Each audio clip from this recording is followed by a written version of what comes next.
تم نے قربانی خریدنی ہے تو تم نے ساری توجہ جیب پہ نہیں دینی کہ میری جیب میں کیا ہے، تم نے نا اپنے دل پر بھی توجہ دینی. لاہو التقوی منکم، تمہارے دل میں کیا ہے. جیب پہ صرف غور نہیں کرنی، دل پہ زیادہ غور کرنی. یہ جانور خریدتے وقت تمہارے باطن میں کیا تھا، تمہارے دل میں. تفاخر بھی تھوڑا سا بڑھ گیا ہے. اچھا جانور خریدنا بڑی اچھی بات ہے، لیکن دوسروں کو دکھانا کہ میں نے بڑا مہنگا لیا ہے، میں نے لاکھوں کا خریدا ہے، اور میں نے جناب اس پہ بڑا سرمایہ خرچ کیا ہے، اور پھر مختلف طریقوں سے اس چیز کو کھول کے لوگوں کے سامنے رکھنا کہ اوہ آپ کو پتہ ہے نا بڑے لوگ آتے ہیں مجھ سے گوشت لینے کے لیے، آپ کو پتہ ہے نا بہت سارے ملازمین ہیں، ڈھیر سارے لوگوں کی توجہ ہے، چھوٹے سے میرا کام نہیں چلتا لہٰذا میں بڑا ہی لیتا ہوں.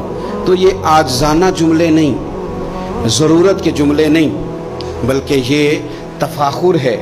اور یہ تفاخر اللہ کی بارگاہ میں پسندیدہ نہیں ہے. انتہائی عاجزی کے ساتھ، انتہائی خلوص کے ساتھ، شوق کے ساتھ جانور کو خریدا جائے.